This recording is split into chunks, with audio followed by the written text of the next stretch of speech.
ईमानदार छोटू एक छोटे से गांव में छोटू नाम का एक लड़का रहता था।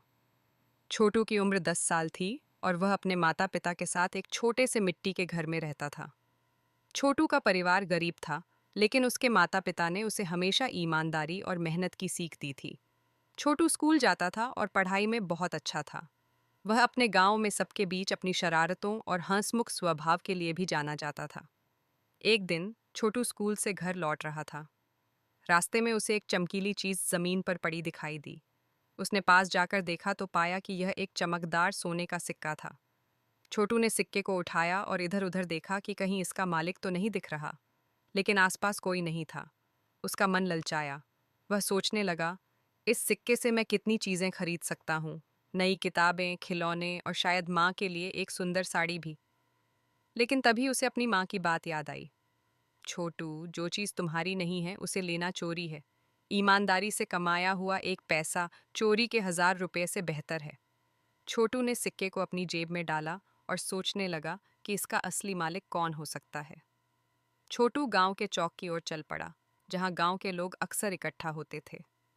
वहां पहुंचकर उसने जोर से आवाज लगाई, किसका सोने का सिक्का खोया है? मैंने रास्ते में एक सिक्का पाया है। कुछ लोग इकट्ठा हो गए और एक बूढ़ी अम्मा आगे आईं। उनकी आंखों में चिंता थी। उन्होंने कहा, बेटा, मेरा सोने का सिक्का खो गया था। मैं इसे बाजार में ले जा रही थी ताकि कुछ ज़रूरी सामान खरीद सकूं। छोटू ने पूछा, अम्मा, सिक्के पर कोई निशान था? बूढ़ी अम्मा ने बताया, हाँ, उस सिक्के पर एक छोटा सा तारा बना हुआ था। छोटू ने सिक्का निकाला और देखा, उस पर सचमुच एक तारा बना था। उसने बिना देर किए सिक्का अम्मा को दे दिया। अम्मा की आंखें खुशी से चमक उठीं। उन्होंने छोटू को गले लगाया और कहा, बेटा, तुमने मेरा बहुत बड़ा नुकसान बचा लिया। यह सिक्का मेरे पति की आखिरी निशानी था। गांव के लोग छोटू की तारीफ करने लगे। एक व्यापारी, जिसका नाम रामलाल था, वहां खड़ा सब देख रहा था।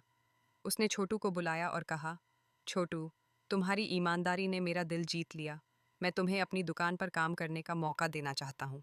तुम हर दिन स्कूल के बाद मेरे पास आना और मैं तुम्हें मेहनत का उचित मेहनताना दूंगा। छोटू को यह सुनकर बहुत खुशी हुई। उसने रामलाल की बात मान ली और अगले दिन से स्कूल के बाद उनकी दुकान पर काम करने लगा। वह सामान को व्यवस्थित करता, ग्राहकों की मदद करता और दुकान को साफ रखता। रामलाल छोटू की मेहनत और ईमानदारी से बहुत खुश थे। कुछ महीनों बाद गांव में एक बड़ा मेला लगा। मेले में तरह तरह की चीजें थीं, खिलौने, मिठाइयाँ, कपड़े और भी बहुत कुछ। छोटू ने अपनी कमाई से अपनी माँ के लिए एक सुंदर साड़ी खरीदी और अपने छोटे भाई के लिए एक खिलौना। जब उसने ये चीज़ें अपनी माँ को दीं, तो उनकी आंखों में आंसू आ गए। उन्होंने छोटू को गले लगाया और कहा, बेटा, तुमने दिखा दिया कि ईमानदारी और मेहनत से सब कुछ हासिल किया जा सकता है। उस दिन छोटू ने एक और सबक सीखा। ईमानदारी न केवल दूसरों का भरोसा जीतती है, बल्कि यह तुम्हें अपने परिवार और खुद के लिए सम्मान भी दिलाती है। गांव में छोटू की कहानी हर बच्चे के लिए मिसाल बन गई।